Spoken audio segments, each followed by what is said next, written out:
Belum gitu. Belum sedikit. Jadi dia dapat dia di sana. 25 November dia memang menunggu Iko juga acara itu. Udah ya Bu.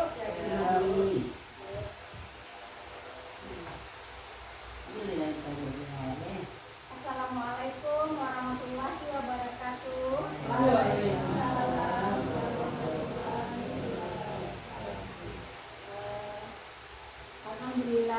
Alhamdulillahillazi arsala rasulahu bil huda wa dinil haq yuslihu ala dini kulli walau karihal musyrikun walau karihal munafiqun. Yang sama-sama saya hormati Ibu Kepala Sekolah SD Negeri 64 Payakumbuh beserta Bapak Ibu guru dan karyawan SDN 64 Payakumbuh. Pertama dan utama sekali, marilah kita mengucapkan puji dan syukur atas kehadirat Allah Subhanahu wa Ta'ala yang telah memberikan kita kesehatan dan nikmatnya sehingga kita bisa berkumpul pada hari ini. Kemudian salawat beserta salam tidak bosan-bosannya kita hadiahkan kepada Nabi besar kita, yakni Nabi besar Muhammad Sallallahu Alaihi Wasallam. Bapak dan Ibu guru, pertama-tama sekali saya mengucapkan terima kasih banyak kepada Bapak dan Ibu yang telah meluangkan waktu bersedia untuk memberikan kesempatan kepada saya pada kesempatan kali ini. Nah, di kesempatan kali ini Bapak dan Ibu izinkan saya untuk sedikit bertukar pikiran, berbagi. Mudah-mudahan nantinya ini kedepannya bermanfaat bagi kita semua. Terlebih dahulu saya memohon maaf kepada Bapak Ibu, bukan maksudnya di sini untuk menggurui, tidak. Adapun kegiatan kita pada hari ini hanyalah kegiatan untuk bertukar pikiran, kegiatan untuk berbagi. Mungkin nanti selesai saya menyampaikan materi ini, ada mungkin nanti pengalaman dari Bapak Ibu yang bisa menambah ilmu kita bersama.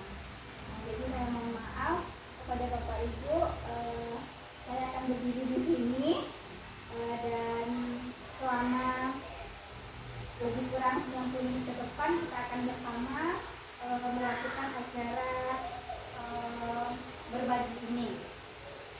Baiklah, sebelum kita memulai Bapak Ibu, baiknya kita bacakan dulu umur Al-Quran agar acara kita bisa berjalan dengan lancar sampai nanti di penghujung acara.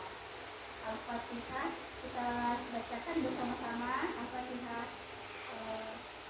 kita bacakan Al-Fatihah.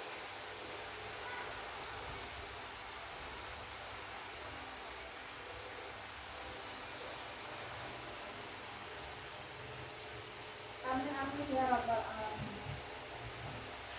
Semoga dengan dibacakannya Al-Fatihah acara kita nantinya akan berjalan dengan lancar dan sesuai dengan yang diharapkan.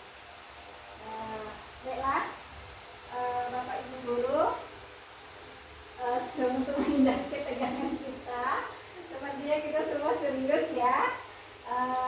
Sebelum saya menyampaikan, memaparkan tentang hal yang akan kita laksanakan hari ini, yang akan saya bagi dan mungkin kita pendapat dengan Bapak dan Ibu guru, saya ingin bertanya dulu, apakah Bapak Ibu guru tadi selama mengajar ada senang-senang saja dengan muridnya?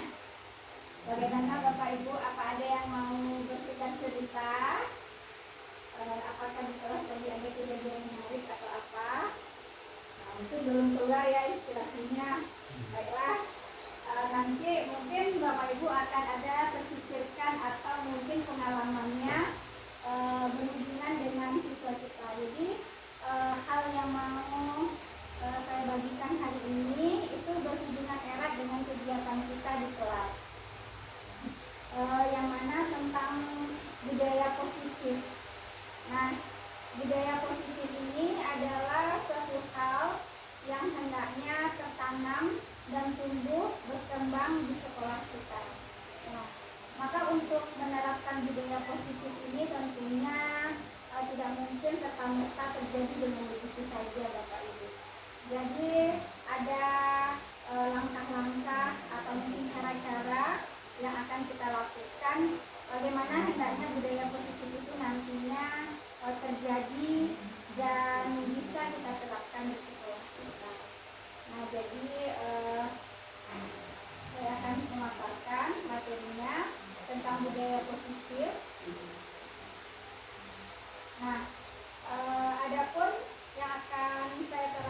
Bapak Ibu dulu, yaitu tentang perubahan paradigma belajar, kemudian disiplin positif, motivasi perilaku manusia, kebutuhan dasar, posisi kontrol restitusi, keyakinan kelas, dan segitiga restitusi. Mungkin ada di sini hal-hal yang sudah Bapak Ibu ketahui sebelumnya mungkin, atau mungkin ada istilah-istilah yang mungkin baru bagi kita. Nah, sebenarnya ini hanya istilah saja, tetapi kerjanya saya yakin dan percaya Bapak Ibu sudah melakukannya. Nah, untuk yang pertama dulu, perubahan paradigma belajar. Sebelum kita masuk kepada perubahan paradigma belajar, saya ingin dulu melakukan permainan dengan Bapak Ibu, tapi Bapak Ibu yang melakukan permainannya, yaitu cobalah buka. Sekarang saya ingin Bapak Ibu mengambil secari kertas, boleh kertasnya sedikit saja diremas, boleh kertasnya kertas apa saja lah yang ada di dekat Bapak Ibu. Lalu kertasnya silahkan Bapak Ibu dibentuk bolakan atau diremas sampai kecil aja, Mila, kecil aja, apa aja, satu sobekan misalnya segini. Sobekan kecil silakan dibulat-bulatkan, lalu digenggam di dalam tangannya. Misalnya kalau ibu dominannya tangannya mana, misalnya kalau dominan tangannya kuat, tangannya kiri, silakan disimpan di tangan kiri. Kalau dominan tangannya tangan kanan, silakan disimpan di tangan kanan. Sudah Bapak Ibu? Ya. Nah, untuk melakukan hal ini Bapak Ibu hendaknya memiliki teman pasangannya. Jadi nanti kita akan melakukan dengan teman di dekat kita.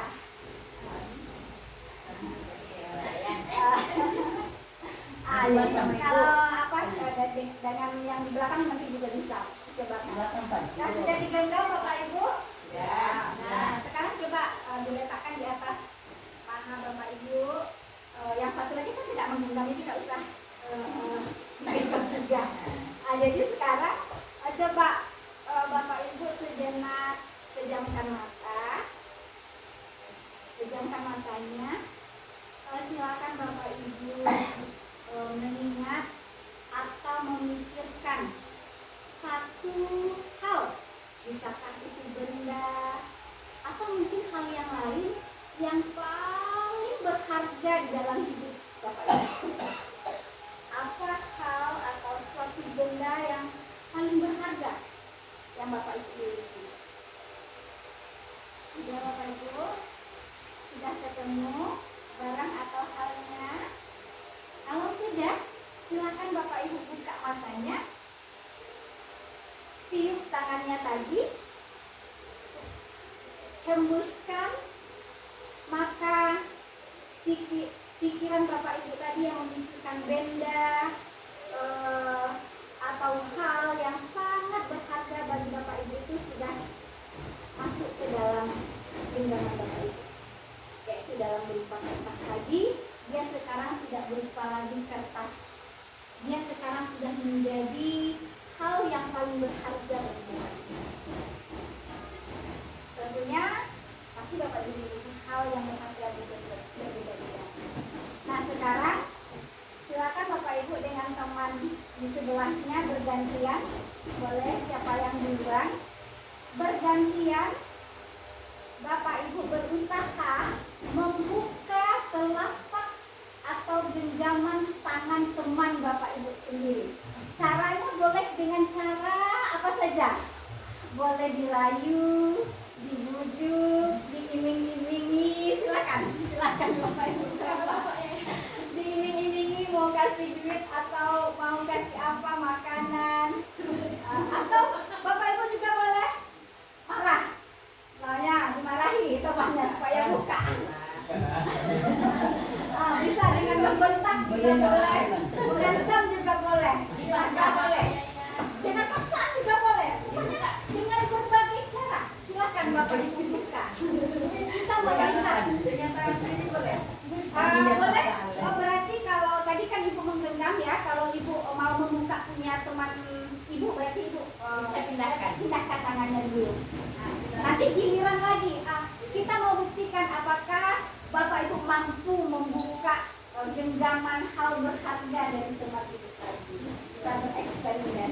Besok ya, bagian masih serumpi ya. Boleh dengan lainnya, boleh dengan intimidasi juga boleh. Terserah Bu, mau dipaksa boleh. Nah, Ibu yang menggenggam ingat, yang digenggam itu adalah hal yang paling berharga tadi, yang dimiliki satu-satunya yang paling. Nah, diberi waktu 1 menit bisa.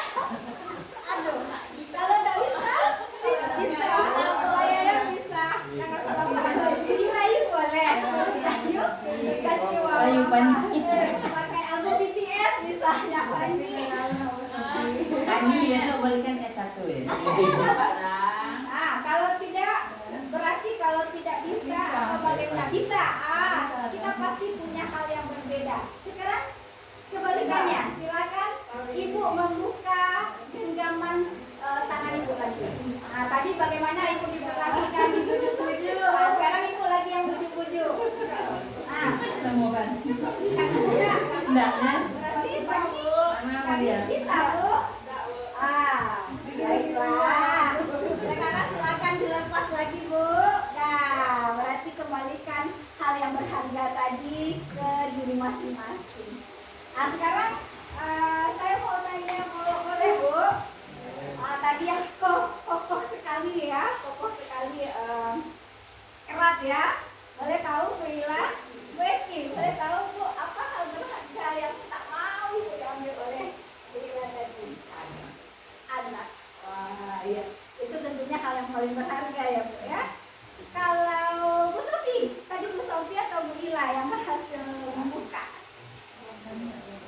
Nggak ada berhasil. Bu Sofi boleh tahu Bu, apa yang Ibu genggam tadi Bu? Keluarga. Iya.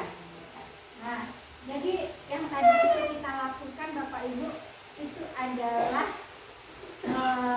kita itu melakukan respon. Ya, bagaimana kita itu merespon orang di sekeliling kita kalau kita itu dipaksa untuk melakukan sesuatu. Kita mau membuka kalau mungkin saja misal dibujuk tadi dengan nasi bungkus ya, Pak ya. Mungkin Ivan yang dia pegang itu tidak jauh lebih berharga mungkin dari kalau tangan itu bisa terbuka kapan? Kalau dari dalam sini. Enggak mau Ipan. Nggak mau Ivan Bu? Nggak mau Ipan. Nah, jadi tadi kalau Tanyalah dulu apa yang apa yang disimpan Pak Ivan? Rahasia. Rahasia. Jangan sampai diambil orang ya. Iya. Jadi apa yang paling berharga bagi kita? Kalau orang lain memerintah, mungkin orang mengancam pun kita nggak mau ya Bapak Ibu, nggak mau. Berarti yang mengontrol apa yang mau kita berikan ke orang lain atau yang tidak kita berikan ke orang lain itu tiangnya di mana Bapak Ibu? Ada dari dalam ya. Nah, itu yang akan kita pahami sekarang Bapak Ibu. Jadi berkaitan dengan budaya positif itu pertama-tama kita harus merubah paradigma belajar kita, merubah mindset kita, ya. Nah, menurut teori kontrol Dr. William Glasser, ya, kita selama ini berpikiran ini adalah katanya ilusi, miskomunikasi ilusi, artinya kita sudah salah paham selama ini. Bahwasanya ilusi guru itu yang mengontrol murid. Kalau tadi kita keinginan kita siapa yang kontrol itu? Jadi murid kita bagaimana? Tentunya dia yang mengontrol dirinya. Nah, kemudian ilusi bahwa semua penguatan positif efektif dan bermanfaat. Ya, jadi semua penguatan nasihat kita berikan pada anak kita beranggapan selama ini itu akan menguatkan, akan bermanfaat bagi mereka. Nah, seperti itu. Kemudian ilusi bahwa kritik dan membuat orang merasa bersalah dapat menguatkan karakter. Berupa nasihati dia, lalu kita kritik kesalahannya, kita beranggapan itu karakternya akan jadi baik ke depannya. Itu kata si Dr. William ini katanya hanya ilusi. Kalau ilusi berarti sebenarnya itu tidak benar-benar ada ya Bapak Ibu. Kemudian ilusi bahwa orang dewasa memiliki hak untuk memaksa. Kita sebagai guru, kita punya haknya untuk murid kita. Katanya itu hanya sebuah ilusi. Jadi kalau itu hanya ilusi, bagaimana? Apa yang sebenarnya? Jadi bagaimana seseorang itu bisa berubah dari paradigma stimulus respon, ya? Paradigma stimulus respon tadi Bapak Ibu yang kita anggap ilusi tadi, yang kita bisa mengontrol orang lain, kita bisa memberikan kritikan, memberikan sebuah masukan, kita menganggap dia akan berubah menjadi lebih baik. Ternyata itu kurang tepat. Ternyata anak itu kalau dia ingin berubah harus ada yang menjadi dalam diri. Harus memang ada dia tahu dia akan mau berubah. Kalau kita paksa, kita intimidasi, rupanya seperti tadi, siapapun tidak bisa. Dipaksa, dirayu, tidak bisa. Harus ada dari dalam. Yang namanya kekuatan dari dalam itu secara intrinsik. Nah, jadi kita harus memahami kalau stimulus respon, katanya menurut Stephen R. Covey, stimulus respon kepada pendekatan teori kontrol. Jadi kita akan bergeser, merubah pemahaman kita bahwa yang kita stimulus respon yang tadi itu, yang kita bisa mengontrol segala macam tingkah pola anak kita rubah ke teori kontrol. Nah, sini katanya menurut respon itu realitas atau kebutuhan kita itu sama. Padahal kalau menurut teori kontrol, realitas kebutuhan kita itu berbeda-beda, tidak sama. Nah, kemudian semua orang melihat hal yang sama. Ternyata menurut teori kontrol, setiap orang itu memiliki gambaran yang berbeda. Mereka memandangi segala sesuatu itu tidak sama. Nah, kemudian kita mencoba mengubah orang agar berpandangan sama dengan kita. Kemudian kita berusaha memahami pandangan orang lain tentang dunia. Berarti yang stimulus respon ini adalah pemikiran yang sudah harus kita tinggali Bapak Ibu. Kita tinggalkan, bukan kita tinggali, kita tinggalkan. Maka kita beralih ke teori kontrol lagi hendaknya. Perilaku buruk dilihat sebagai suatu kesalahan. Semua perilaku memiliki tujuan.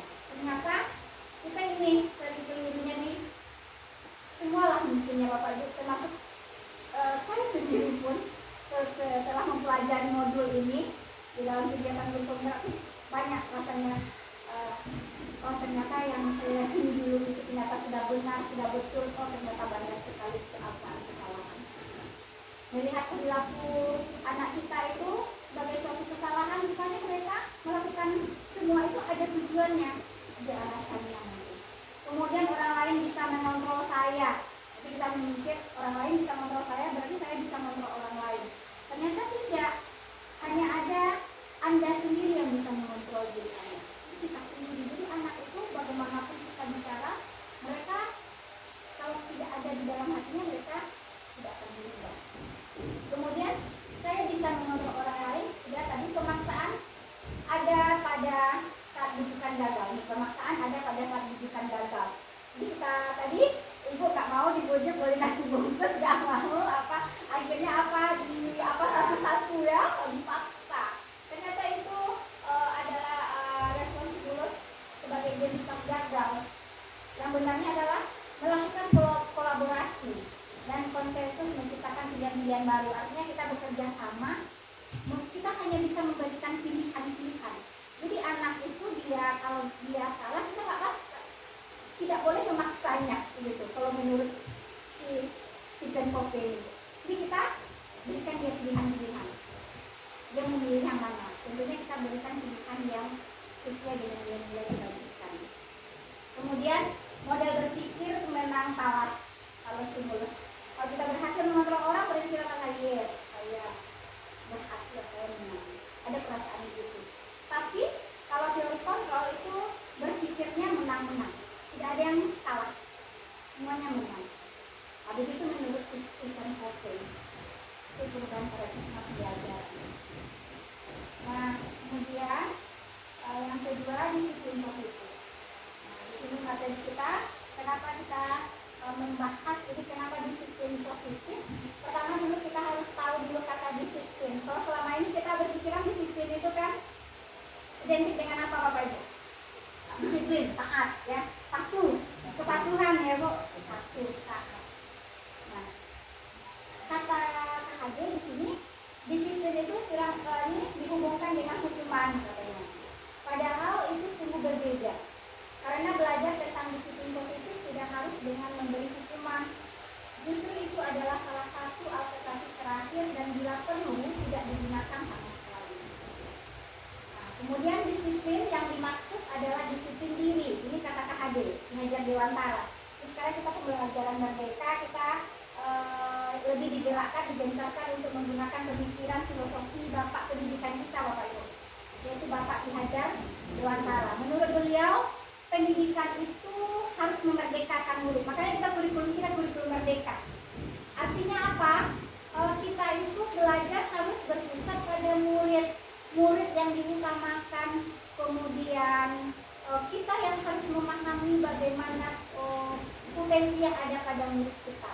Dia mengatakan di sini sedikit filosofi KHD, anak itu ibaratkan benih padi, benih jagung. Ini juga mungkin udah baca di kelompok merdeka ya Bapak Ibu audionya. Jadi benih padi atau benih yang tadi itu, dia kalau padi ya tumbuhnya padi, jangan paksa dia jadi jagung. Kalau dia jagung jangan paksa dia jadi benih yang lain. Kalau jagungnya nanti ya buahnya jagung. Kalau padi ya buahnya padi. Nah, kita sebagai penuntun, apa tugas kita? Yaitu membimbing mereka, menuntun mereka. Kalau padi, supaya padinya itu subur, tentunya kita yang menyiangi, kita yang mengairi ya Bunda ya, kita yang memberi pupuk. Kemudian kalau ada hama, kita yang memberikan racun hamanya. Jadi tugas kita hanya itu, bukan merubah kodratnya. Jadi kita merdeka, maksud KHD itu adalah kita itu melayani anak itu kodratnya sudah ada. Kita bukan merubah kodrat anak. Nah, kita itu adalah menuntun mereka tumbuh sesuai dengan kodratnya. Nah, jadi itu maksud KHD. Jadi kata KHD, untuk pendidikan yang merdeka itu kunci utamanya adalah disiplin diri. Nah, ini yang kedua katanya. Disiplin yang dimaksud adalah disiplin diri yang memiliki motivasi internal, yaitu dari dalam tadi Bapak Ibu. Jika kita tidak memiliki motivasi internal, maka kita memerlukan pihak lain untuk mendisiplinkan kita. Berarti kita butuh motivasi eksternal, dan itu biasanya tidak bertahan lama. Atau motivasi eksternal karena ya berasal dari luar, katanya, bukan dari dalam diri kita sendiri. Nah, tujuan mulia dari penerapan disiplin positif ini adalah Bapak Ibu agar terbentuk murid-murid yang berkarakter, berdisiplin, santun, jujur, berdiri, bertanggung jawab, dan merupakan pembelajaran sepanjang hayat sesuai dengan standar kompetensi lulusan yang diharapkan. Nah, berikutnya tentang nilai-nilai kebajikan universal. Nah, tadi kan kita berbicara tentang disiplin diri. Disiplin diri itu kan berhubungan dengan keyakinan ya Bapak Ibu, keyakinan. Nah, untuk menumbuhkan supaya anak-anak kita itu, tadi kan kita ibaratnya seorang petani yang anak kita itu supaya dia bibit itu tumbuhnya dengan kodratnya. Yang tadi dia tumbuh padi, kalau jagung dia tumbuh jagung yang subur yang buahnya berapa tongkol sekarang tidak, kalau jagung 4 tongkol, jangan sampai dia 1 tongkol. Nah, maka kita harus membudayakan budaya positif ini. Jadi kita harus menyingkirkan hama atau mungkin hal-hal yang akan mengganggu tumbuhnya anak-anak kita ini. Nah, untuk menjadikan anak kita itu tumbuhnya sesuai dengan kodratnya tadi Bapak Ibu, itu kita butuh menumbuhkan keyakinan dalam diri anak kita. Jadi keyakinan itu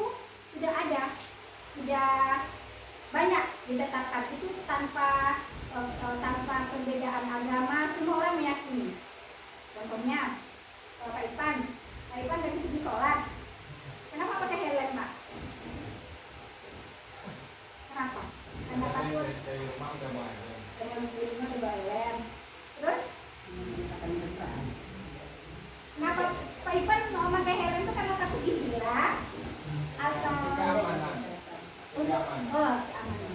Nah, kita percaya Bapak Ibu ada nilai keamanan, ada nilai keselamatan. Kita ingin pasti Bapak Ipan ingin selamat kan? Nah, itu adalah salah satu contoh nilai kebajikan. Baik itu orang Kristen, baik itu orang Islam, baik itu orang tak beragama sekalipun mereka meyakini. Jadi di dunia ini banyak nilai-nilai kebajikan itu. Nilai-nilai kebajikan inilah yang akan kita tanamkan pada anak didik kita. Nah, berupa sebuah di sini berupa keyakinan nilai-nilai kebajikan. Nah, di sini dia ini yang kita tanamkan supaya yang mengontrolnya itu baik, supaya yang mengontrol diri anak kita itu nilainya baik. Nah, sebagai pendidik tujuan kita adalah menciptakan anak-anak yang memiliki disiplin diri sehingga mereka bisa berperilaku dengan mengacu pada nilai-nilai kebajikan universal dan memiliki motivasi intrinsik, bukan ekstrinsik. Nah, jadi supaya mereka tidak lagi kita marahi, kita atur, kita tadi kan ilusi kita bisa mengatur orang lain, ternyata itu hanya ilusi, kita nggak bisa. Maka kita harus tumbuhkan dulu ada keyakinan yang perlu kita tanamkan.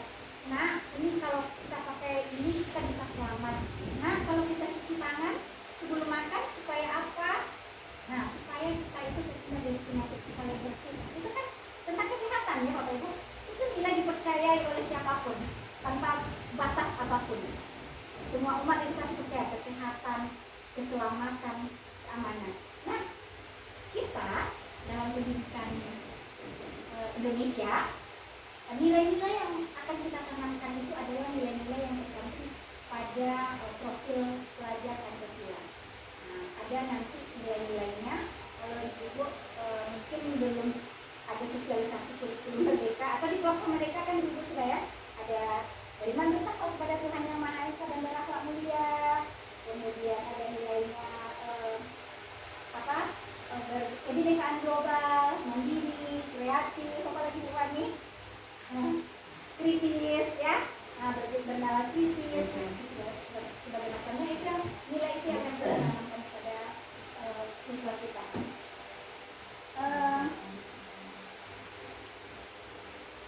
Dulu kita belum ke motivasi, ini tentang nilai-nilai kebajikan.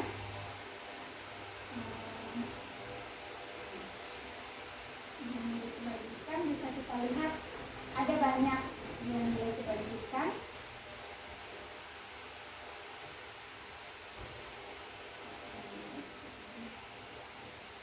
Nah, ini dia nilai-nilai kebajikan universal. Ada begitu banyak nilai-nilai kebajikan universal yang dapat kita terapkan kepada anak kita di dalam kelas, Bapak Ibu.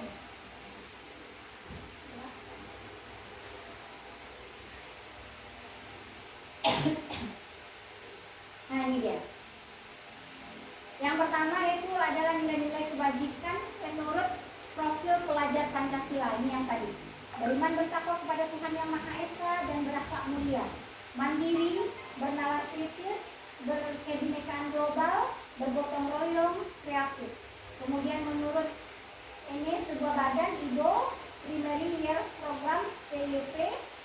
Nah, sikap murid yang diharapkan toleransi, rasa hormat, integritas, mandiri. Ini yang PPK dulu ya Bapak Ibu.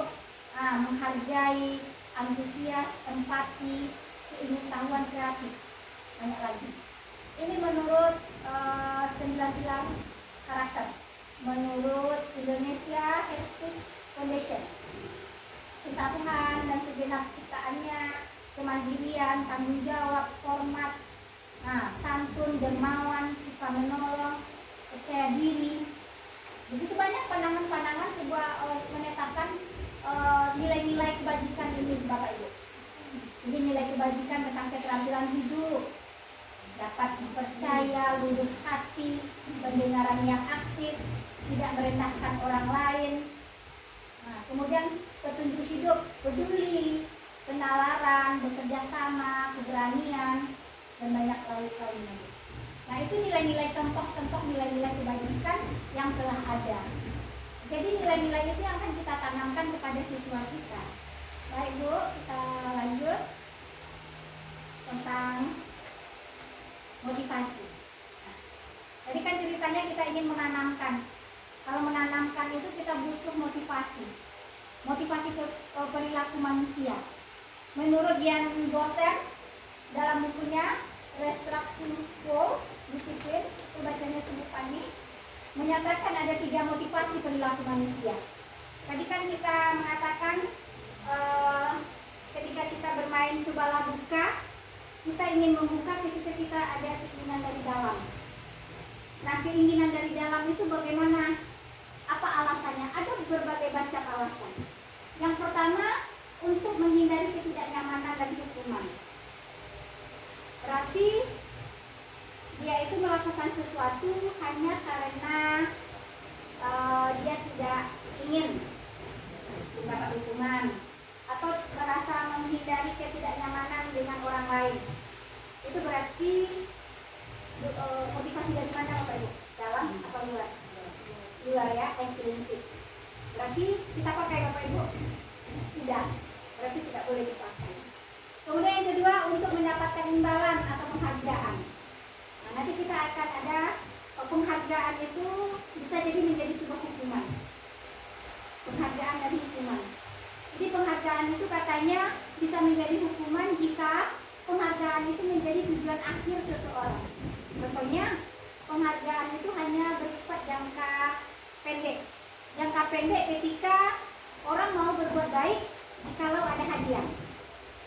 Kalau nggak ada hadiahnya ya udah. Bisa jangka panjang. Mereka ingin terus ya, ini pribadi yang ingin dapat hadiah terus ingin, maka mereka akan berusaha. Kemudian penghargaan itu bisa menjadi hukuman atau bisa menjadi melemahkan semangat kualitas. Contohnya kita ya, kalau ingin mengharapkan hadiah, ini kita ada lombanya sampai hari sekian. Akhirnya apa? Karena kita tergesa-gesa, akhirnya kualitas, misalnya lomba tulisan kelas lah misalnya. Kita ajakan setiap bulan misalnya. Setiap bulan kita begitu terus, akhirnya apa?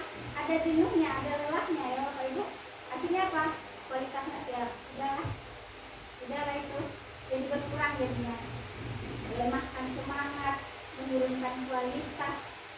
Bahkan hukuman ini juga mempengaruhi hubungan baik antara seseorang atau antara anak kita. Anak kita itu akan menganggap dia yang dapat hadiah itu dia yang selalu terbaik. Yang tidak dapat hadiah mungkin ada rasa iri, ada rasa, jadinya terjadi persaingan yang tidak bagus. Jadi bisa memperburuk hubungan. Ya. Ini kan mengenai motivasi perilaku manusia. Ya. Ada 3, terus yang tadi diucapkan tadi. Ya. Apakah yang ketiga macamnya ini tidak memungkinkan untuk menjadi suatu kebiasaan yang bisa menumbuhkan nanti terbiasa dengan melakukan hal positif yang pada awalnya dilakukannya hanya untuk tujuan tertentu. Apakah ini tidak menutup kemungkinan untuk menjadi suatu kebiasaan untuk merubah dirinya ke arah yang positif? Contohnya, dia melakukan sesuatu pekerjaan itu dengan mengharapkan imbalan. Nah, dengan target yang akan dicapainya imbalan, terus dilakukan, apakah ini tidak bisa menjadi suatu kebiasaan positif bagi dirinya? Ya, baik Bu, terima kasih ya Ibu atas pertanyaannya. Itu ini kan pendapat dari Dian Gosen.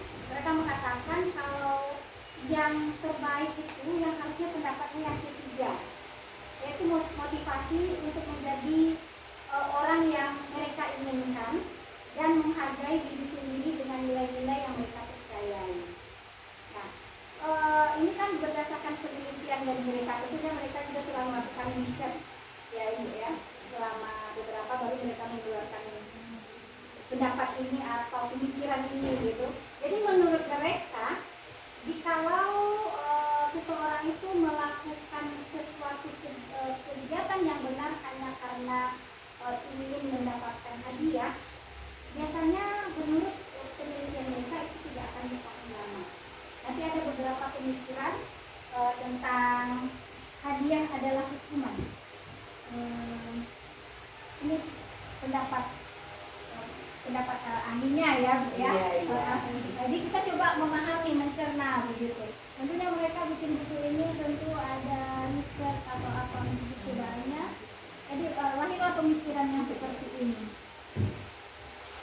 Kebutuhan dasar manusia ini, hukuman dan penghargaan. Jadi hukuman dan penghargaan ini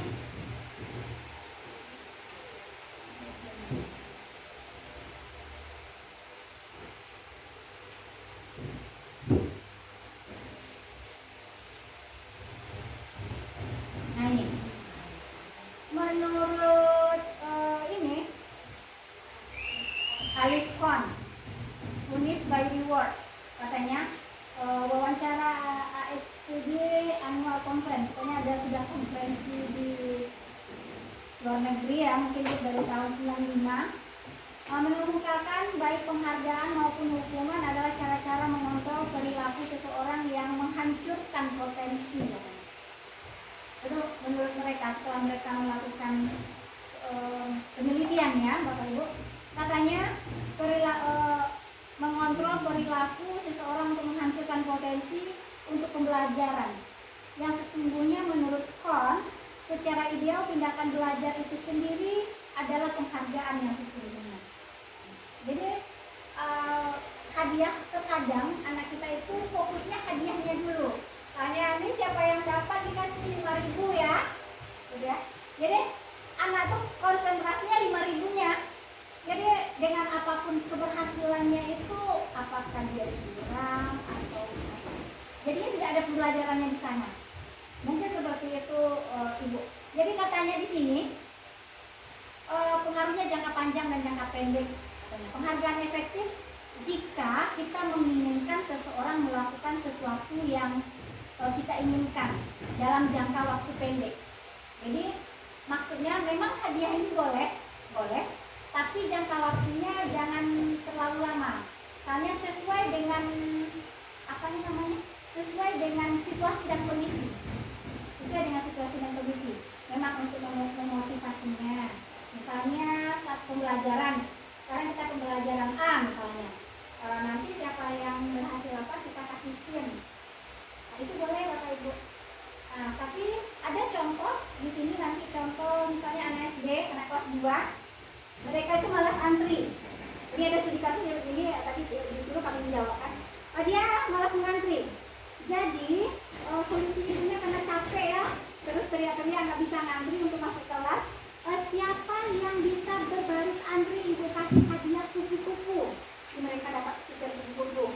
Ini mereka setiap ada ibu, kalau ibunya namanya Ibu Vivi, setiap Ibu Vivinya ada, mereka tuh antri tuh baris, gitu ya. Jadi pada suatu ketika Ibu Vivinya ini sakit, terus yang gantikan misalnya Pak Yayan datang, Bapak olahraga datang. Mau mana nih masuk kelas, mereka berebut masuk kelas karena mereka tahu nggak bakalan dikasih stiker kok. Ujiannya nggak ada, jadi apanya hadiah. Jadi yang seperti itu jangan. Itu kan jangka panjang. Nah, berilah hadiah yang jangkanya jangka pendek. Karena habis pembelajaran ini, siapa yang Rati misalnya dikasih kata-kata stiker yang berbeda-beda sesuai kasus.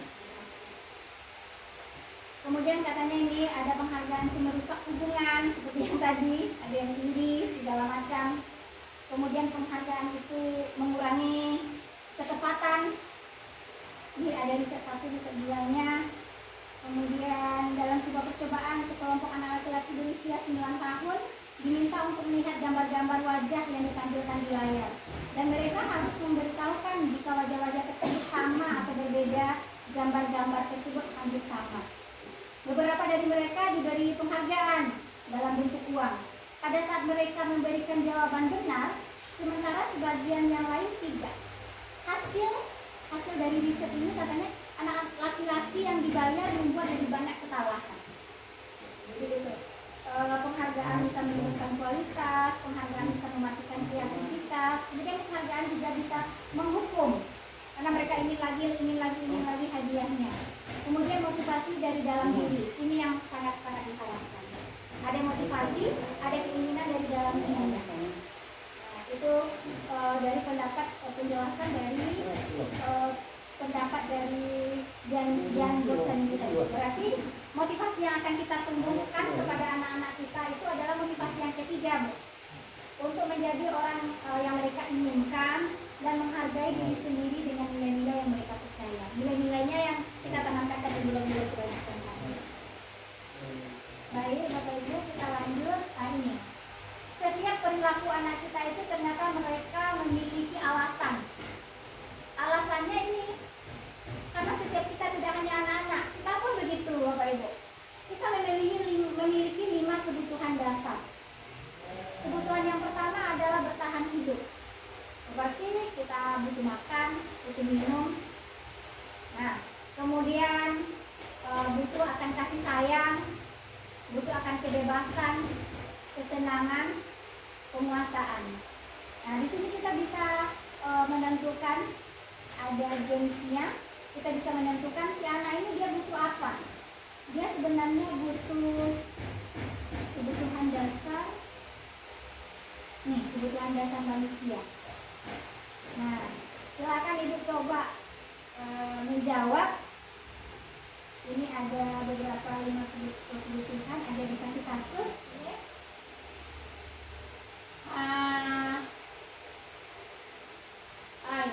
Ada si Bimo. Bimo seorang anak PKB, selalu berlari keluar kelas menuju jalan raya di depan sekolahnya yang ramai dengan kendaraan. Tindakannya membuat Bu Ani bingung dan seringkali lari mengejarnya.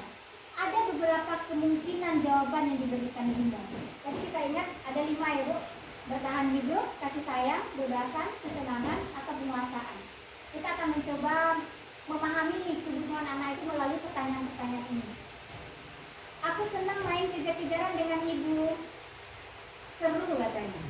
Di alasannya dia lari ke jalan tuh karena katanya dia senang kejar-kejaran. Menurut Ibu jawabannya apa? Apakah dia butuh penguasaan, kebebasan, cinta dan kasih sayang, atau kesenangan? Mana Pak? Bu, kesenangan, coba kita jawab. Benar. Berikut, ini alasannya Ibu kejar aku karena ibu guru sayang aku. Berarti iya, dia butuh kasih sayang. Betul. Kemudian siapa? Aku hebat kan? Bisa bikin ibu guru kejar aku. Dia ngerasa hebat. Penguasaan, kesenangan, cinta, kebebasan, coba kesenangan ya Bu ya. Penguasaan Pak Ipan.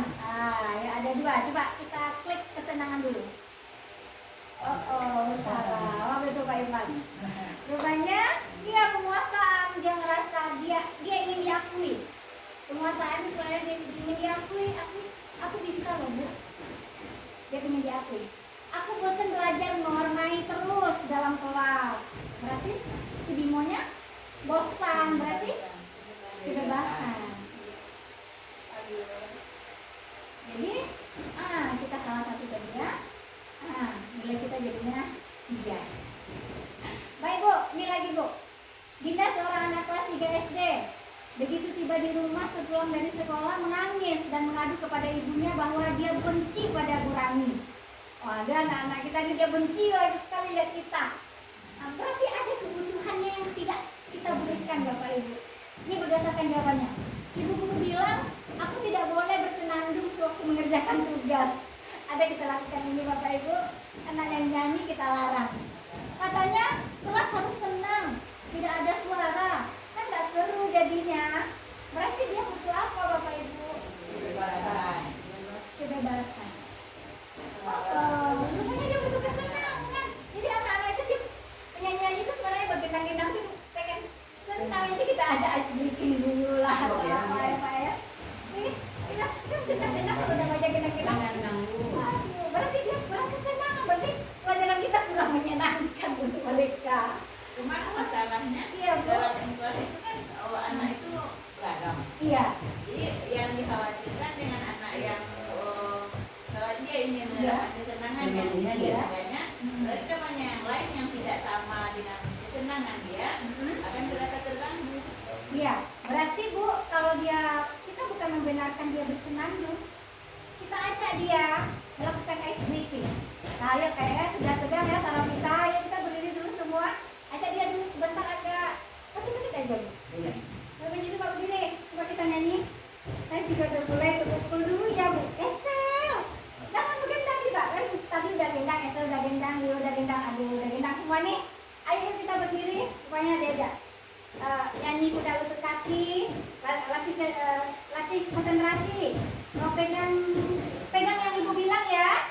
Nah, kepala, nah, gitu kan. Jadinya mereka seru, jadinya duduk ya. Akhirnya tinggal diam lagi belajar. Jadi ibaratnya tuh harus selang-seling gitu. Jadi kalau kita kan maunya enggak ya. Ini nggak ngerti nih, kali-kali nih. Harus ngerti nih kamu kan gitu kita. Saya juga gitu Bu, sama Bu. Ya perhatikan Ibu, lihat sama Bu. Rupanya kita keliru gitu. Nah ini Ibu guru tidak menyapaku hari ini. Padahal aku pakai jepit rambut jadi dia benci nggak ditegur. Berarti dia butuh apa Bu? Dia cinta perhatian. Ya. Aku sebel, gambarku tidak rapi. Malah ibu guru nunjukin ke teman-teman di depan kelas. Berarti apa Bu? Sudah basah? Ketidakmampuan, dia dibilang nggak mampu, dia dibilang nggak kompeten nih. Dibilang nggak kompeten, kebebasan coba kita tuh. Oh, bukan penguasaan. Iya penguasaan. Penguasaannya menguasai suatu bidang, dia dibilang berkompeten lah di bidangnya. Nah, seperti itu. Aku bosan, masa belajar cuma gitu-gitu aja, dengerin ibu aja. Berarti dia butuh kebebasan, coba. Iya. Kebebasan. Nah, itu kira-kira ya Bu. Berarti ibu sudah paham ya. Berarti anak kita itu melakukan sesuatu itu rupanya mereka ada yang tidak terpenuhi. Misalnya ada di sini kami ada studi kasusnya, anak itu memalaki temannya terus, minta jajanannya, minta makanannya. Jadi ibu gurunya marahin terus, ini namanya mencuri gitu. Besok dia ulangi lagi, jangan diulangi lagi ya, enggak. Besok ulang lagi gitu. Makanya penanganannya nggak gitu. Penanganannya nih nanti ada segitiga diskusi kita belajar di sana.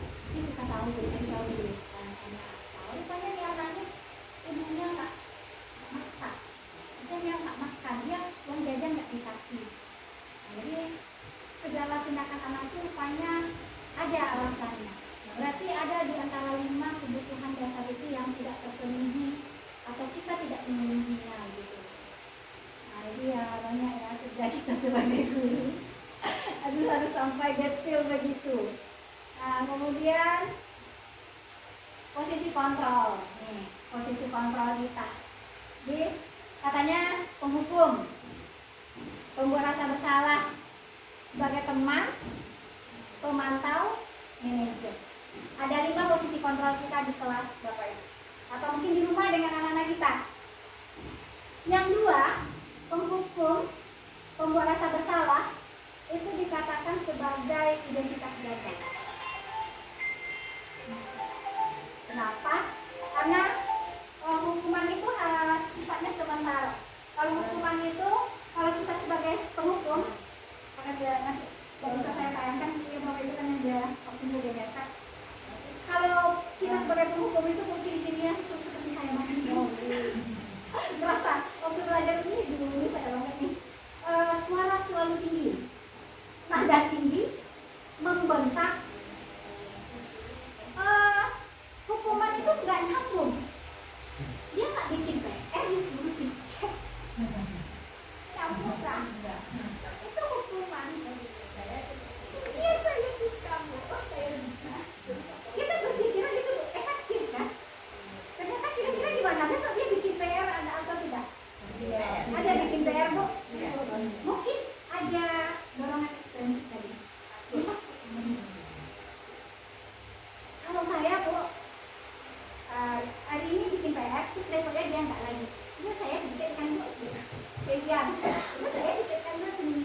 lanjut. Aduh, mau diapain lagi nih anak? Rupanya kita itu identitas gagal, itu kan gagal dalam ibaratnya kita mau nyingkirin ulat nih, malah kita kasih pestisida ulatnya malah makin beranak pinak gitu. Harusnya kan kalau kita menyingkirkan ulat hama tadi tentang anak kita, kalau ibaratkan anak kita tanaman kan harusnya ulatnya kita buang gitu. Gimana cara supaya hamanya nggak datang lagi? Rupanya penghukum dan pembuat rasa bersalah ini identitas gagal yang harus kita tinggalkan. Misalnya kalau buat rasa bersalah, kenapa? Itu kamu dididik tadi, karena kan hidup kamu tidak sekolah. Jadi anak tuh merasa dia bersalah. Kalau juga anak misalnya contoh kita seperti Hanum, itu dia terpukul mulai mentalnya gila. Dia kalau saya bu Hanum marah, jadinya dia takut mau makan. Jadinya pas setelah tidak langsung kita sudah menghambat, apa kata Pak psikolog, menghambat perkembangan emosional anak kita. Bahaya nggak bu? Bahaya ya. Kata apa kemarin Bapak Alfi. Ya, betapa emosional itu sangat berpengaruh pada kreativitas, berpengaruh pada IQ-nya rupanya. Jadi penghukum dan pembuat rasa bersalahnya sebaiknya jangan. Ini identitas gagal. Jadi yang boleh, yang paling mantap itu adalah yang terakhir, manajer. Manajer itu gabungan dari ketiga-tiga ini. Manajer.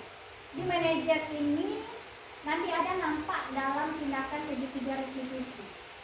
Nah, nanti kalau masih bingung, kalau kenapa sih posisi manajer itu yang seperti apa? Ini ada posisi kontrol.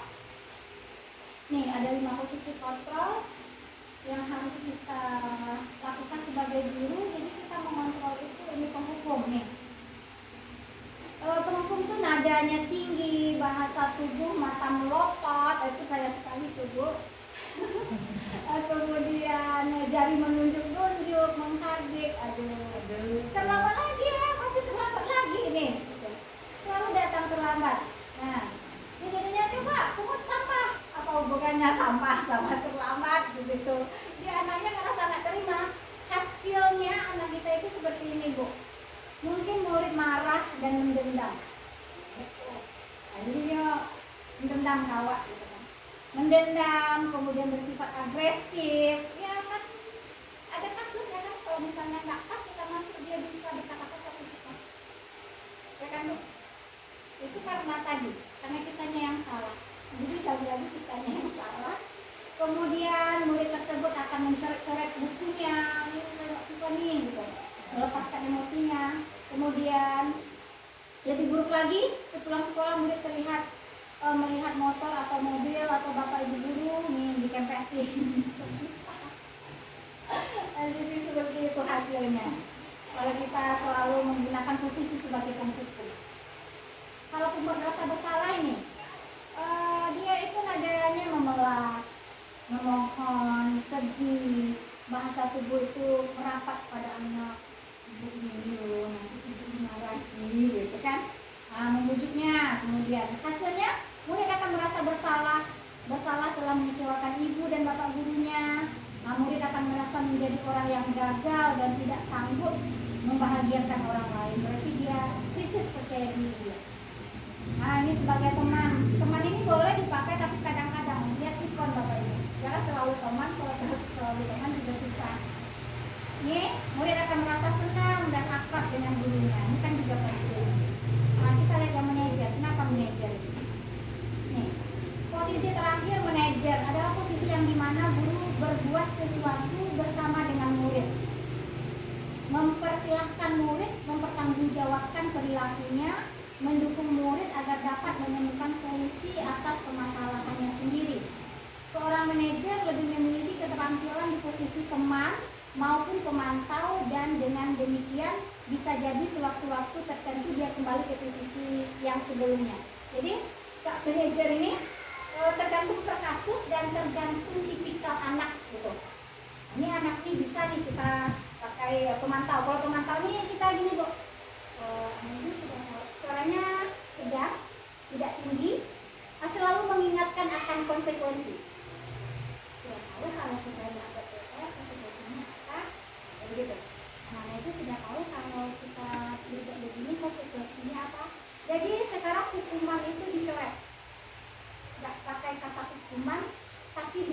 menjadi konsekuensi. Nah, beda hukuman dan konsekuensi. Kalau hukuman, kita tidak pernah mengatakan nanti ya siapa yang tidak bikin PR tiket seminggu, itu misalnya ya, walaupun itu tidak berhubungan. Itu kan ada kesepakatan lebih dulu. Kalau konsekuensi ada kesepakatan lebih dulu. Kalau hukuman, ting gitu aja. Misalnya, telat, kamu sampaikan atau udah, coba rumput. Jadi apa yang diingat oleh gurunya aja.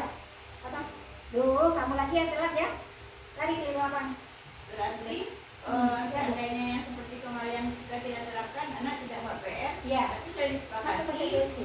dikasih, berarti penyalahan ucapan kalimatnya aja. Oh, berarti konsekuensinya yang nggak nyambung. Nyambung per kasus ini maksudnya misalnya anak terlambat datang ke sekolah saat pagi, kita suruh dia lari keliling lapangan, itu nggak nyambung. Tapi kalau dia telat sama Pak Yayan udah udah mau olahraga, dia masih santai ya, Rio kamu telat lari keliling lapangan, itu nyambung, itu konsekuensi, boleh, karena Pak Yayan harus ada sepakat dulu ya sama anak-anak. Siapa yang ayo cepat Bapak beri waktu 10 menit ganti baju misalnya. Siapa yang terlambat nanti Bapak suruh lari keliling lapangan. Jadi sepakat itu sebelumnya kan Bu. Nah berarti itu jatuhnya konsekuensi dan itu nyambung. Itu bukan hukuman.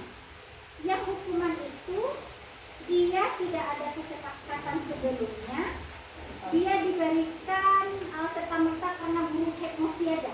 Karena guru ya sedang misalnya dari rumah udah nggak bagus gitu ya, tiba di sekolah udah apa nih, coba kamu gitu. Jadi disuruh dia melakukan sesuatu yang di luar dari tak nyambung lah pokoknya. Kalau terlambat disuruh lari keliling lapangan, itu kami kemarin lihat di kasusnya kata fasilitator itu tidak, itu hukuman, itu tidak jadi hukuman. Jadi misalnya kalau dia terlambat, kita tanya alasannya kenapa, apa yang membuat dia terlambat. Terus besok kamu ingin terlambat lagi kan? Kira-kira apa kerugian yang kamu alami? Kira-kira kamu ambil diri kamu sendiri tidak? Kalau begitu jadi dipancing dia supaya dia menyadari kesalahan tersebut. Jadi jangan dikatakan kamu ini sudah terlambat, sudah salah, kamu tahu nggak kamu itu merugikan bukan yang begitu. Ini kita memancing dengan pertanyaan, nanti ada videonya tentang manajer ini. Tahu situ dulu ya Bu. Berarti posisi yang kita ambil sebagai guru yang sebagusnya itu sebagai manajer. Penghukum jangan, coba rasa bersalah jangan. Kalau kita mau mundurlah sampai ke tahap teman. Jangan terlalu jauh, mulanya kita dari manajer jatuh ke hukuman gitu. Kemarin pada elaborasi konsep kita jadi pertanyaan ya kita aja Bu. Dari SMK juga gitu kan, misalnya ada aturan, sudah ada peraturannya tidak boleh bawa handphone. Kemudian handphonenya itu udah diambil nanti akhir semester kelas 3 baru boleh diambil. Kan udah terlanjur bagaimana. Jadi kata fasilitator itu coba mulai pelan-pelan. Mulai lagi kan tahun ajaran baru besok lagi, kita revisi lagi, kita kan membuat kurikulum, lalu kita bicarakan bersama apa konsekuensi-konsekuensi yang masuk untuk bisa diterapkan yang jatuhnya tidak jadi vonis atau hukuman terhadap anak kita. Bu Ai tanya satu. Ya Bu. Tanya satu. Boleh Bu. Contoh anak kita si Rindu atau si Java tiap pagi terlambat. Sudah kita tanya, kenapa terlambat? Dia senyum-senyum aja. Begini aja, apa yang harus kita berikan kepada dia? Ya Bu. Kalau kita sebagai manajer, ini kan kita kelas SD ya Bu. Kalau anak SMP oke lah. Kenapa kamu terlambat? Besok kamu mau terlambat lagi tidak bisa ya Bu. SMP, SMA mungkin bisa. Jadi kalau anak kelas berapa kan kelas 3, dia masih kecil. Berarti kita harus manggil orang tuanya. Dia salah. Tentu dari Ibu aja udah bilang tuh kepada orang tuanya kan, iya Bu. Besok dapat cepat datang ya, supaya kita bisa mengikuti senam bilang ke orang tuanya, kamu orang tuanya. Ya gitu Bu. Jadi kan begitulah Bu. Kalau menurut fasilitator ini ya, banyak juga teman yang bertanya, tuh anakku nggak ngerti Bu, dia nggak TK Bu, katanya kan. Kan kami dari ada TK, SMP, SMA, SMA kamu. Bagaimana cara kita? Jadi semestinya ini kata Ibu itu kita terapkan semua kemampuan kita yang bisa kita lakukan. Contohnya anak itu setiap kita mulai, mulailah kita bilang, sini bercakap ya, nanti nilainya nambah. Oh nilainya nambah terus. Orang tuanya bergantung. Ibu ini kan sekali mungkin besok pakai terus sampai seminggu lagi udah hitung. Kita harus ada data. Berarti kita harus ada data, harus kita catat. Berarti datanya terlambat lagi mungkin dalam bentuk catatan singkat. Hari ini tanggal ini terlambat lagi. Mesti kita dari pemanggilan orang tua gitu kan Bu. Kemarinnya misalnya sekarang dipanggil orang tua nih, sesudah dipanggil orang tua itu dia terlambat lagi cepat. Nah, sampai seminggu nih udah penuh seminggu. Panggil lagi mamanya, mama hari itu terlambat lagi. Ya namanya orang tua pasti ya punya malu lah. Pasti dia ada malu, pasti dia akan ada lah sedikit. Anak pun kena catat itu juga Iya. ada pengaruhnya. Iya. Dan namanya kita pelan-pelan. Dia serta-merta ya Bu ya, mungkin dia kita apakan sekarang tuh besok dia nggak terlambat tuh besok pasti dia akan mengubah pola. Berarti kita harus ubah pola dari keluarganya. Mungkin aja mamanya yang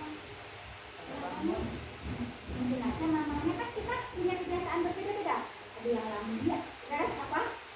Kerja tuh apa selesai tapi lama. Kan ada kita yang gitu ya Bu ya. Lambat. Nah, jadi berarti kita harus ada data. Bagi fasilitator itu data dulu yang terpenting, kita harus ada data. Kemudian ada bukti, ya. Ada pemanggilan orang tua. Si orang tuanya kan ada bukti kunjungan orang tua. Kalau orang tua dia terus namanya mesti malu juga masalah karena kok saya ini sekali ya gitu.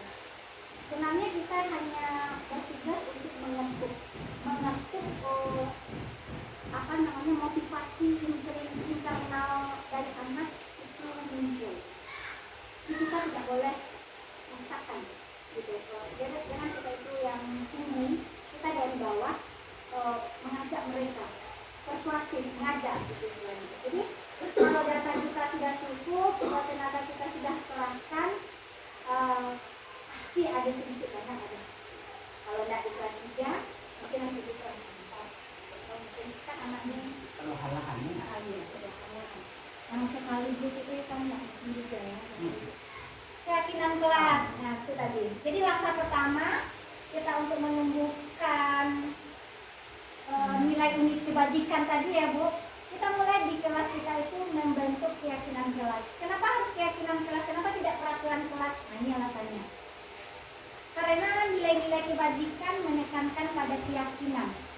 Jadi tadi kita ingin memunculkan dorongan atau motivasi internal.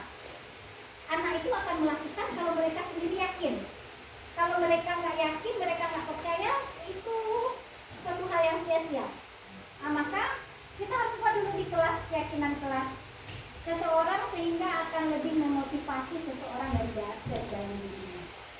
Nah, jadi langkah pertamanya Bapak Ibu, jika ingin menerapkan budaya positif ini kita mulai dari kelas kita masing-masing.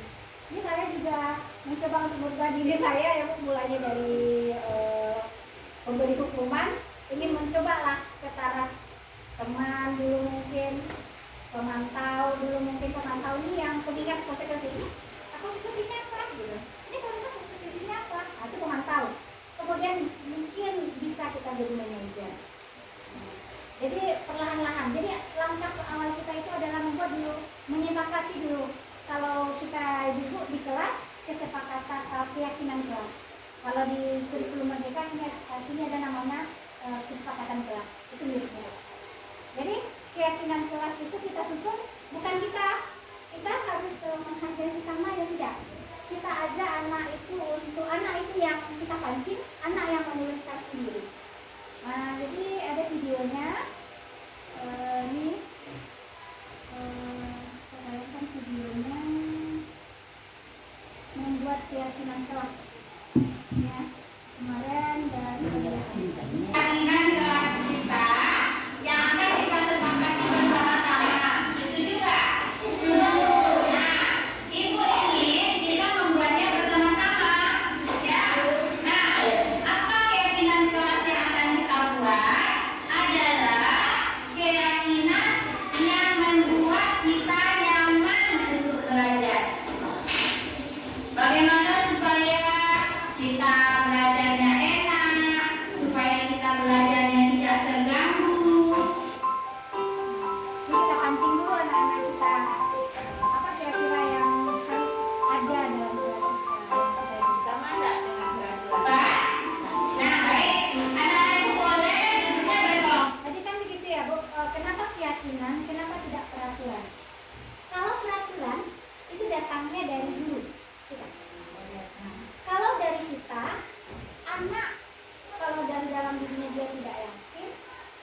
bisa. Jadi kita fokusnya adalah motivasi internal.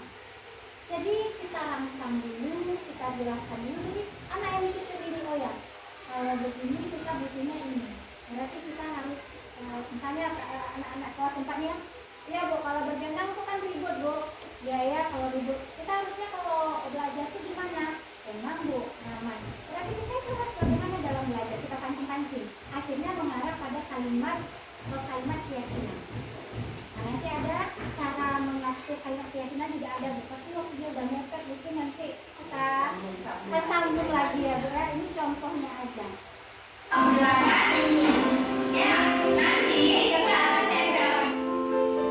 Anak nulis, ini diberi contoh dulu apa bahasa kalimatnya. Bisa dirancang keyakinan kelas kita.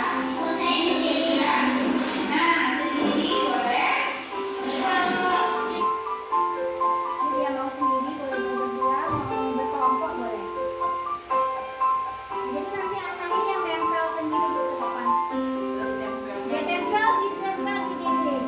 Kalau dapat kata fasilitator, kalau di kelas 4 terlalu banyak ini. Kenapa? Karena saya itu ingin menghargai mereka antusiasnya tinggi. Kalau kata fasilitator jangan terlalu banyak karena susah mengingat. Coba 5 atau apa tapi padat. Tapi di dalamnya padat nilai. Berarti yang sudah disepakati juga Iya. oleh anggota kelas. Iya. Berarti anggota kelas bikin sama-sama. Kalau peraturan itu ibu gurunya yang membuat. Berarti masih motivasi. Silakan diambil. Eksternal. Nah, silakan ditempel yang sudah membuat ya. Silakan ditempelkan di depan. Andara tadi sudah? Silakan tempel yang satunya dulu. Esther tadi sudah? Dario sudah. Coba di kertasnya ya. Bagus. Andara silakan ditempel. Bahasa Indonesia juga. Coba siapa tadi yang sudah? Esther juga sudah kan? Silakan Esther tempel. Sudah siap? Silakan. Nah, urutkan bisa nanti dari Bu Susun. Kalau dia melanggar kita bisa. Ya siapa yang bikin di dinding ini? Kita kan sama-sama. Jadi kita tidak kalau biasanya apa peraturan kita? Di kesannya kita yang mengatur, kita yang mengontrol. Ini jangan anak itu sendiri yang kalau dia ingin mengontrol dirinya ya dia ingat oh ya ini saya yang bikin ya Bu ya. Ada kesadaran itu walaupun memang rasanya sekarang ya mungkin lah ya susah. Tapi percayalah Bu kalau ada kata fasilitator itu sedikit aja kita coba tapi rutin pasti akan ada hasilnya. Nah, yang terakhir nanti lagi bagaimana penyerapan segitiga restitusi. Kita sedikit lagi ya Bu ya. Sedikit lagi kita ini. Nah ini segitiga restitusi. Bagaimana cara menyelesaikan masalah jika anak kita melanggar tata tertib atau peraturan yang telah ada atau melanggar keyakinan yang telah kita sepakati di kelas atau di sekolah. Jadi untuk budaya positif ini Bu mulai dari kelas dulu. Kalau sudah dari kelas nanti kita bisa mungkin sama-sama merancang apa keyakinan sekolah kita. Nah itu kalau nanti bisa misalnya budaya apa yang ingin kita terapkan, itu mungkin bisa juga nanti itu Bu jadi inovasi sekolah bisa. Nah, jadi ada nanti bisa banyak gitu jadinya. Yang pertama yang harus kita, ini bukan yang pertama ya, ada segitiga restitusi. Ini ada 3 langkah kita menyelesaikan permasalahan dengan anak sehingga anak itu ada tumbuh motivasi dari dalam dirinya. Katanya ada segitiga restitusi. Menstabilkan identitas. Ketika menstabilkan identitas itu kita memulihkan anak dengan kata-kata. Contohnya setiap orang itu pasti memiliki kesalahan. Ibu juga pernah melakukan kesalahan, misalnya. Kemudian kamu bukan satu-satunya yang pernah melakukan kesalahan itu. Jadi anak itu jangan kita cerca dulu, buat dia emosinya stabil dulu, kemudian dia tenang. Akhirnya dia lambat-lambat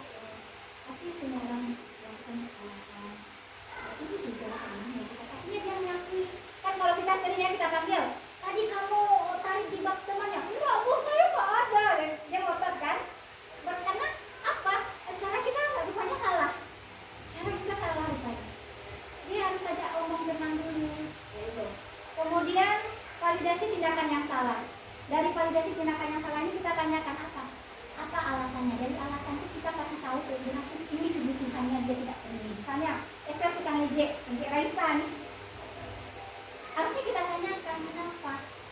Berarti dia ada kebutuhannya. Memang betul kata Bapak psikolog kemarin, dia suka ngecengin teman, suka menghina teman. Kenapa? Karena dia tak dipuji. Ya. Karena dia tak dipuji. Ya itu aja. Jadi dia suka menghina teman. Apa nih? Kok itu. Jadi sebenarnya kalau Esther sudah dicoba ya Bapak Ibu dipuji. Esther, mantap. Ini jadi semakin jarang jadi ngecengin Raisa. Nah dia juga percaya kalau saya juga bisa gitu. Jadi kalau anak merasa bersalah, jangan dia bikin dia merasa bersalah dulu, dia menyadari kesalahannya dia dulu.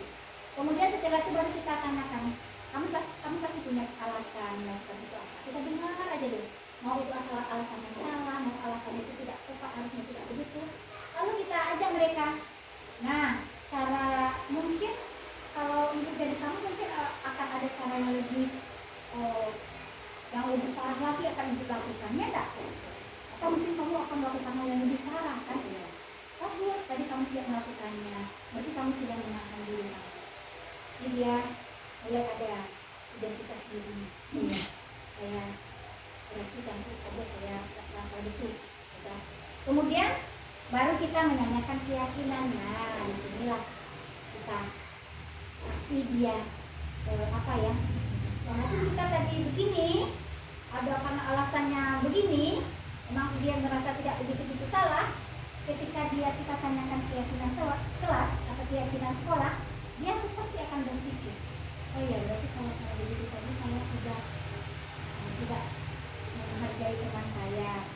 Oh berarti saya tadi itu keterlaluan ya, kalau saya yang begitu berarti kalau dia saya pukul, kalau saya yang begitu pasti sakit. Nah, empatinya kita tarik. Jadi kita tarik empatinya, kita ingatkan tentang keyakinan kelas yang telah kita buat sama-sama. Lalu kita barulah bisa kita menyelesaikan masalah. Barulah kita pergi ke konsekuensi. Jadi kami dasar kalau misalnya kesalahannya itu sudah berat, maka ingatkan konsekuensinya apa. Pasti dia akan mau melakukan. Dan pulihkan besok kamu ya untuk menyanakan keyakinan kelas ini. Kamu ingin menjadi orang yang seperti apa? Misalnya dia mencuri misalnya. Kamu mau kamu dikatakan pencuri? Kamu ingin menjadi anak yang bagaimana? Nah, kalau kamu terus-terus bisa ngambil ini, gitu kan? Kamu nanti kamu dibilang orang begitu. Kamu ingin didengar seperti anak yang bagaimana? Nah, seperti itu. Jadi pemulihan anak itu identitas dirinya tidak hilang, kemudian dia menyadari kesalahannya. Nah, itu yang diinginkan oleh teori Gosen ini Bapak Ibu. Jadi katanya restitusi adalah proses menciptakan kondisi bagi murid untuk memperbaiki kesalahan mereka sehingga mereka bisa kembali pada kelompok mereka. Nah, jadi ketiga restitusi ini Ibu tidak harus berurutan, tergantung per kasus. Ibu mau konsekuensi dulu silahkan, Ibu mau nanya alasan dulu silahkan. Pokoknya ada di dalam segitiga ini. Jadi intinya kita kalau anak melakukan kesalahan, intinya kita harus ajak dia bicara baik-baik. Ya rasanya pun teman-teman banyak tuh Bu, nggak bisa, teman-teman banyak ngeluh tuh. Adakah mungkin tuh itu bisa dibilang begini begitu? Sebenarnya itu kalau menurut hemat kita itu karena kita belum melakukan. Kita coba aja. Mana tahu perubahan budaya positif itu kan pelan-pelan, kan tidak segampang membalikkan tangannya. Nah, izinkan sedikit lagi ya Bapak Ibu. Ini ada video ini yang sudah diupload di tugas, tapi suaranya tak kedengeran kan. Ini kasus disuruh membuat 2 kasus. Kasus pertama ini adalah anak yang berkelahi dengan teman. Sebenarnya kasusnya nyata dan waktu itu penanganannya salah. Direka ulang, ada teksnya, bisa dibaca. Dapat cerita nih tentang ini dari siapa bisa masalahnya.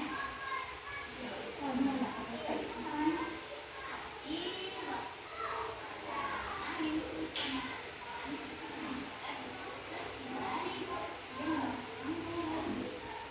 Apa yang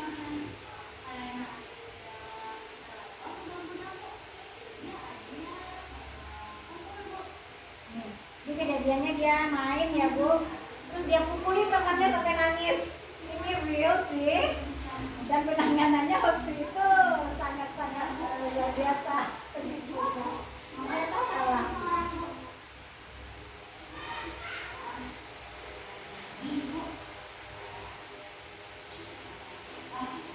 Nah, di sini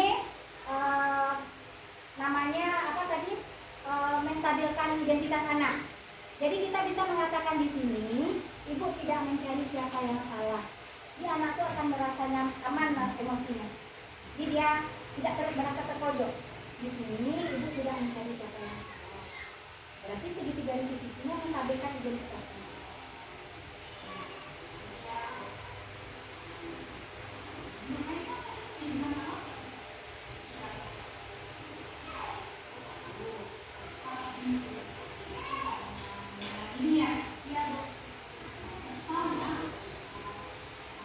Ditanyakan alasannya dulu. Kenapa dia kesal?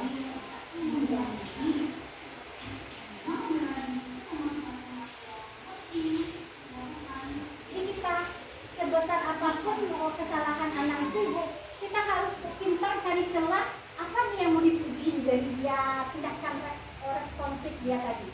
Kayak Reza kan mukulin itu kan nggak benar ya Bu ya. Tapi kita harus apa ya? Mikir lagi. Jangan kenapa dipukul, jangan gitu. Oh ya, karena kesal ya. Memang kalau kita memang untuk membela diri itu sesuatu yang penting.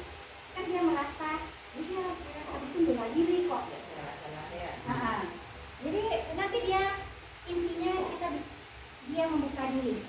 Ibarat apa ya, kita mau memberikan sesuatu, tentunya tangan itu harus terbuka dulu. Gimana terbuka kalau kita selalu menyudutkan dia? Kalau kita menyudutkan dia terus, akhirnya dia hatinya akan dia kunci. Apapun kata-kata kita itu tidak akan masuk, Bapak Ibu. Tidak akan masuk. Dari ilmu psikologi itu tidak akan masuk. Jadi menstabilkan identitas ini kita membuka hatinya tadi. Dia bisa berpikiran membuka diri, pikirannya juga terbuka, akhirnya dia bisa. Itu yang diharapkan. Ini mulai ditanyakan, tapi membela diri dengan menggunakan kekerasan menurut Nisa bagaimana? Ini kan dia pikir, oh iya ya.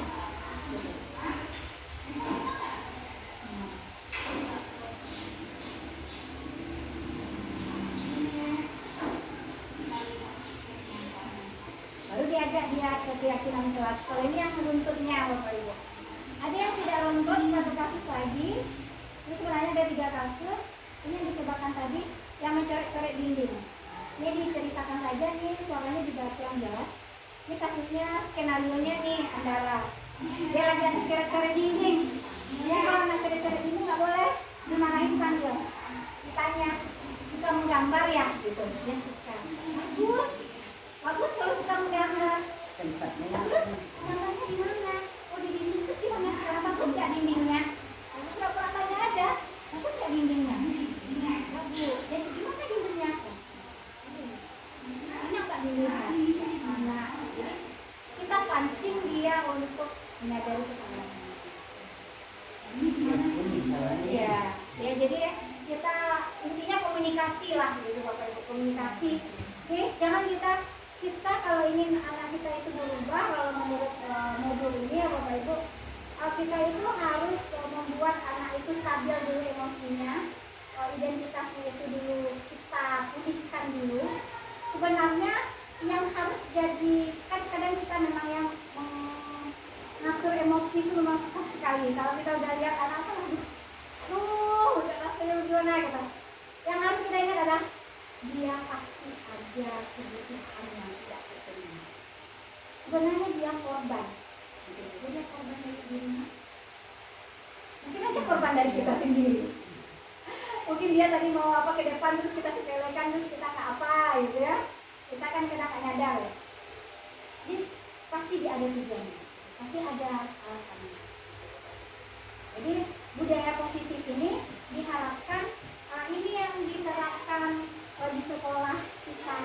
Jadi kalau menanamkan itu ya pelan-pelan. Jadi langkah pertamanya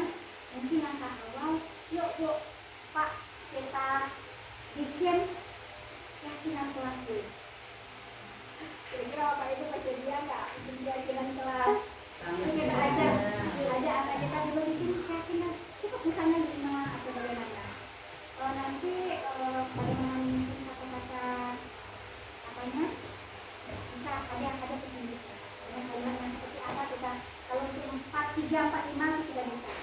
Kalau untuk 1, 2 itu mungkin ibu-ibunya yang ngalamin. Mereka bisa menjawabnya secara lisan, tapi ibu-ibunya yang nulis. Kan nggak mungkin anak kelas 2 kan nggak bisa nulis semua ya Bu ya. Apalagi kelas 3 juga belum ya Bu ya. Jadi anak itu kalau nggak bisa dia nulis, rangsang dia dulu secara lisan. Oh ya, kalau kita begitu berarti kita udah apa? Nggak menghormati teman Bu. Pasti anak-anak itu pasti tahu itu kalimat-kalimat dan seperti itu ya. Berarti kita harus menghargai teman Bu. Ya, kita tulis ya. Pokoknya walaupun kita nulis tapi harus kemunculan dia. Berarti itu namanya keyakinan. Karena kita bekerja sama dengan murid, itu bedanya Bu. Berkolaborasi. Kita kerjasama dengan murid, dan tidak kita sendiri yang tentukan. Kalau peraturan Bu, mana nih peraturan kita nih? A, B, C, D, tidak boleh terlambat, itu peraturan. Apakah anak mematuhi? Yang mematuhi itu biasanya anak-anak yang IQ-nya bisa diajak kompromi. IQ di atas 90 di atas. Kalau udah 100 di atas saja saya. Kalau yang ya nggak paham. Dia kalau bukan dari dirinya dia nggak paham. Yang ke-5 dia bilang nggak bisa, nggak ngerti dia. Semua semuanya. Ya, nggak mau dia tuh. Kalau Aldi mungkin bisa paham. Aldi dia mereka harus katanya ya kalau IQ kita mereka harus dijelaskan dulu, harus dicontohkan dulu, konkret dulu. Baru mereka bisa ya. Bukannya mereka nggak bisa mikir, memang mereka itu karena kreativitasnya tadi masih hilang. Kita harus banyak pertanyaan-pertanyaan panjang. Oke, Bapak Ibu mungkin itu aja. Kalau ada pertanyaan silakan Bapak. Ada yang mau ditanyakan? Mungkin tak bertanya, tapi penambahan penguatan Ya. mungkin Bu Ai. Iya silakan Ibu. Demikianlah adanya, demikianlah yang harus akan kita kerjakan. Selama ini mungkin pada anak-anak kita yang terjadi itu memang sangat-sangat luar biasa. Tetapi akhir-akhir ini kita sudah bisa meredam dari perbuatan-perbuatan itu. Namun mungkin caranya juga terlalu kasar bagi kita, terutama ibu sendiri. Saya juga Bu. Mungkin kita karena watak kita masing-masing kan. Tapi yang tujuan kita itu adalah anak ini berubah, anak ini bisa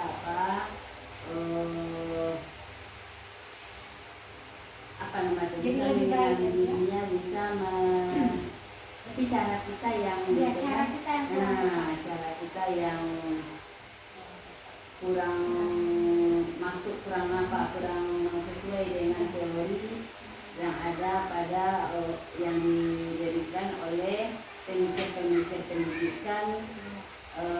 Jadi seharusnya kita melaksanakan yang demikian. Jadi mari kita coba untuk melaksanakannya, mumpung kita diberi nikmat oleh Allah, sesuai dengan niat kita ke sini untuk merubah nasib anak bangsa ini, terutama SD 64 ke depannya.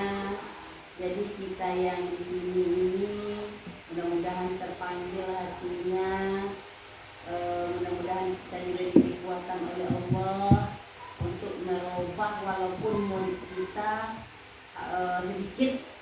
Nah, namun yang sedikit ini sangat berarti kalau kita bisa merubahnya dengan telah lulus ya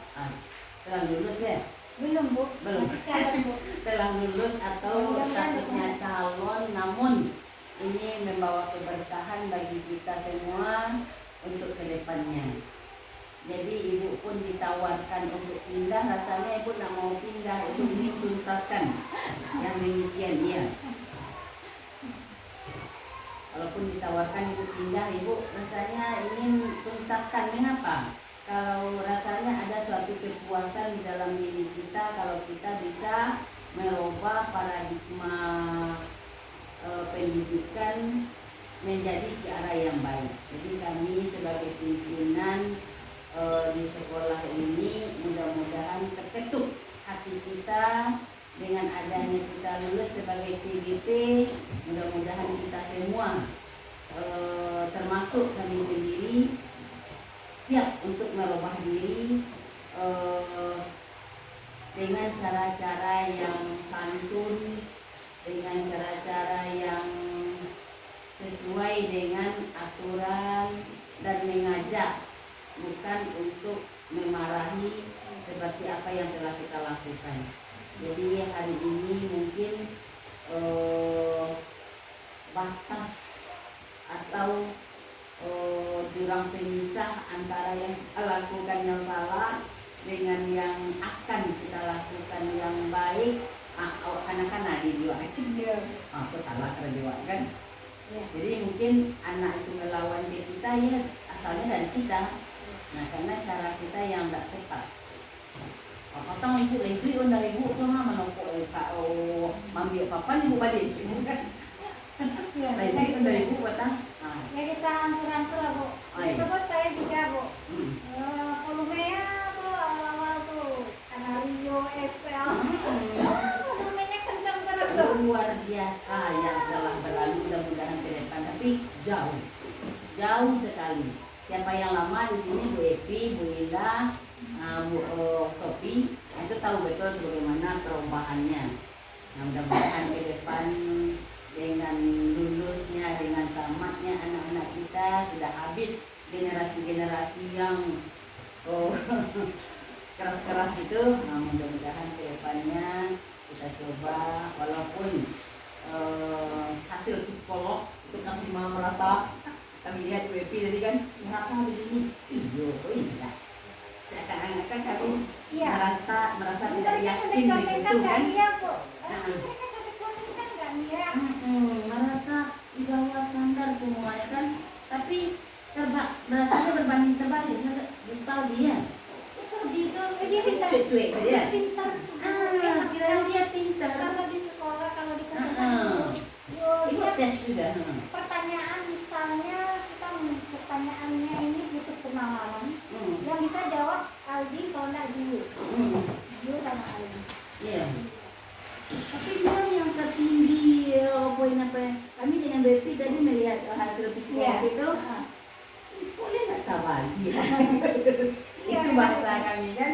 Padahal ibu sudah uji juga dia kan. Sudah uji, contohnya dia diam-diam aja, main-main, malah di celana ini. Kita ini apa? Di dalam kelas. Wah, berarti itu.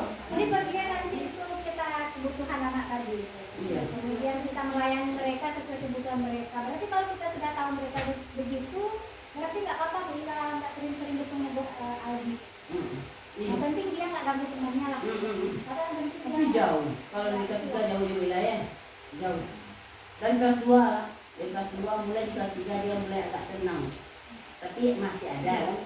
Itu kan lama tuh ya Bu ya? Ya, sehingganya itu tadi laporan apa sekolah, laporan sekolah namanya apa nih? Kita melaporkan sekolah kita ke dinas pendidikan dalam bentuk LI. Nah, data LI ini apakah sekolah wajib untuk kita pakai waktu sebentar ya, supaya kita sama tahu. Apakah kita wajib sekolah ini sebagai guru inklusi? Nah, iya. Jadi jawaban ibu ke Pak Ivan, kita wajib di Kota Payakumbuh, kepala daerah sudah mencanangkan bahwa sekolah di Kota Payakumbuh semuanya inklusi. Jadi makanya kelas 1 kita tidak menutup kemungkinan kepada wali murid yang anaknya yang seperti itu tuh, cuma kita sayangkan dia enggak ikut tes psikolog kemarin. Tes IQ. Ya. Nggak ikut dia. Nah, namun untuk kita ketahui semua, kita semua adalah guru inklusi. Jadi sekolah kita tadinya Pak Ivan belum melaporkan bahwa kelas 1 itu siapa, kelas 2 siapa, sampai kelas 6 akhirnya laporan kita diisi. Nah diisi akhirnya kelas 1 tutup, kelas 2 tutup dengan melihat hasil dari psikolog yang hafal kemarin. Jadi kalau ada anak yang masuk ke sekolah kita, kita jangan menutup kemungkinan kita lah yang akan menjadi menghilangkan. Contoh Ibu Ayu ya saya dulu si Anik. Kita terima dia tidak pandai baca, tapi dia sekarang sudah segar betul kan? Di kelas 5 walaupun dia terpayah mengikuti temannya, tapi dia itu sudah senang. Nah, sama dengan kelas 1 juga kasusnya. Oh bunda, kita pergi di tugas lagi. Berarti dia sudah ngajak. Mudah-mudahan tahun depan dia Mau bisa tinggal. masuk, bisa sekolah lagi. Nah inilah tugas kita di sekolah sebagai guru inklusi. Jadi semua kita menjadi ya awak ini remaja, anak-anak itu tidak. Malah bontok wae kan, masuklah nak cek ini tambah parah bu, tambah parah kalau sampai itu bu. Jadi ikhlas saja. Itu apanya? Ikhlas saja kita menyelamatkan anak bangsa. Mungkin di sana dia tidak mendapat dukungan, tidak mendapat apa, tiba di sini dia merasa enjoy, merasa nyaman, merasa gembira, dan sudah merasa dihargai oleh orang, dihargai oleh teman kan. Mudah-mudahan ini kita dapat kita pahami bersama.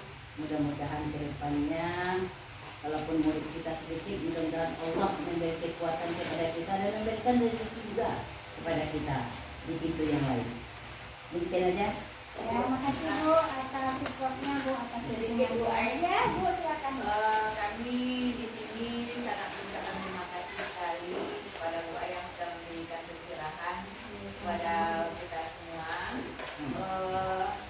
yang sudah membuka wawasan, yang pada mulanya kita berbijak pada hal-hal yang kiranya salah menurut teorinya. Harapan kami di sini, kami ingin sekali menerima kembali dari Bu Ai apa-apa yang sudah Ibu terima dalam pelatihan Ibu, tolong diberikan kembali kepada kami untuk perubahan-perubahan kita secara keseluruhan. Dan khususnya saya bersedia meluangkan waktu untuk hal-hal yang seperti ini. Terima kasih. Alhamdulillah Bu, ya terima kasih Bu. Jawabannya siap Bu. Itu waktu Ibu sediakan saja waktu seperti ini, kita lama sedikit pulangnya gitu itu rasanya lelah saya waktu sebulan ini Bu. Kita obati. Aduh, alhamdulillah terima. Yang pertama dukungan moral gitu ya. Dukungan moral. Dukungan moral Bapak Ibu guru itu benar-benar menguatkan saya. Tadi ini jam 2 malam baru selesai. Bikin simpel ini saja Pak. Ya Pak ya. Bikin video, edit sedikit, rupanya udah jam 2. Tapi nggak apa. Mau dikasihkan besok nih. Makanya aku bilang kemarin udah siap tak besok? Iya. Kalau belum siap siapkan minggu ya. Jadi terima kasih banyak Bapak Ibu. Maaf ya sudah mengganggu waktunya. Tadi mungkin itu bukan mengguru ya Bu, yang tadi disampaikan itu yang disampaikan fasilitator, kemudian isi modul itu aja. Dan itu gunanya untuk tukar pikiran aja Bapak Ibu. Jadi mohon maaf sekali kalau rasanya tadi kok terlalu menggurui. Tidak, maksudnya tidak menggurui sama sekali gitu. Nah, cuma ingin berbagi, rasanya ingin juga apa ya, kegiatan yang saya ikuti itu ada juga manfaatnya untuk kita, dan memang harusnya pemerintah menginginkan ada manfaatnya. Nah, makanya itu suruh aksi nyata Sangat bermanfaat. Nah, alhamdulillah, insya Allah Bu, mungkin ini kali pertama kita bulan lagi akan merepotkan mungkin dengan cara yang berbeda. Apa untuk perubahan cara yang Iya. lebih baik? Ya, karena Bu ini dari guru penggerak juga Bu, rupanya kalau melakukan perubahan itu ada guru penggerak satu di situ, dia berubah enggak. Dia itu hanya sebagai satu pion yang menularkan, kemudian yang bekerja itu bersama-sama. Walaupun dia ada pionnya bagus atau dia bisa langkahnya bagus, nggak akan terjadi kalau tidak ada kolaborasi. Ini intinya kerjasama Bapak Ibu. Terima kasih sekali waktunya. Maaf sudah apa. Alhamdulillah kita sudah sampai di saat seperti ini, dan terima kasih juga